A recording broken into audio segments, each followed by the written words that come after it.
సోమవార వ్రత కథలు. నైమిసారణ్యంలో జ్ఞాన యజ్ఞ నిరతులైన సౌనకాది మహర్షులు సూతునకు నమస్కరించి, ఓ మహర్షి, మీరు మాకు అనేక సత్కథలు చెప్పితిరి. ఏ వ్రతమును ఆచరించుట వలన శీఘ్రముగా ఫలప్రాప్తి కలుగునో అటువంటి ఉత్తమోత్తమైన వ్రతమునొకదాన్ని మాకు ఉపదేశింపుడని ప్రార్థించిరి.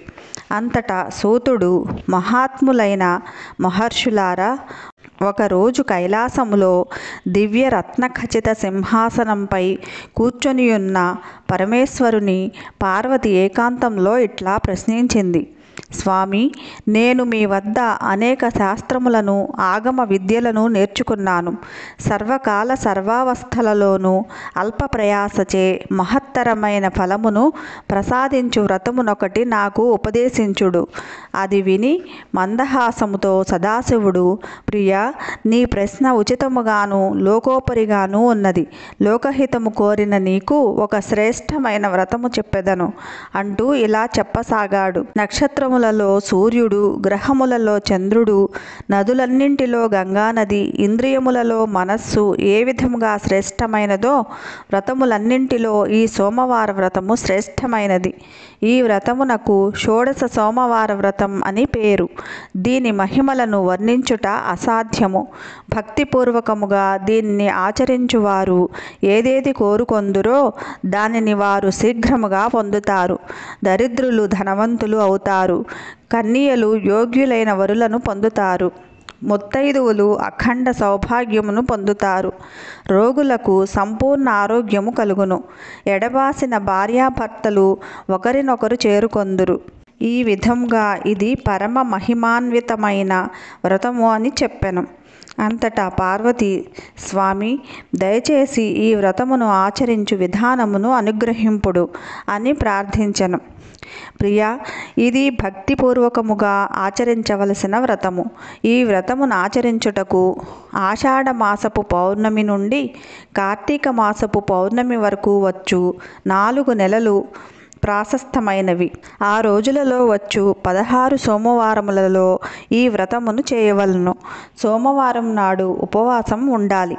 ప్రసాదం స్వీకరించుటలో తప్పులేదు. ప్రాతకాలముననే స్నానాది నిత్యకర్మలను ముగించుకొనవలెను. పుట్టమన్నుతో శివలింగము తయారు చేసుకొనవలెను.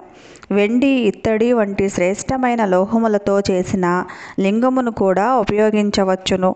బిల్వపత్రములు, పుష్పములు, ధూపదీపాదులను సిద్ధము చేసుకొనవలెను.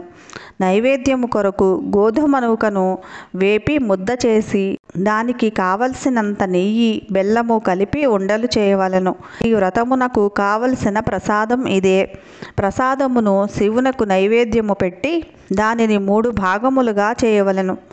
భక్తులకు 1, పశువులకి 1, ఈ వ్రతమును ఆచరించు వారికి 3వది పంచవలెను.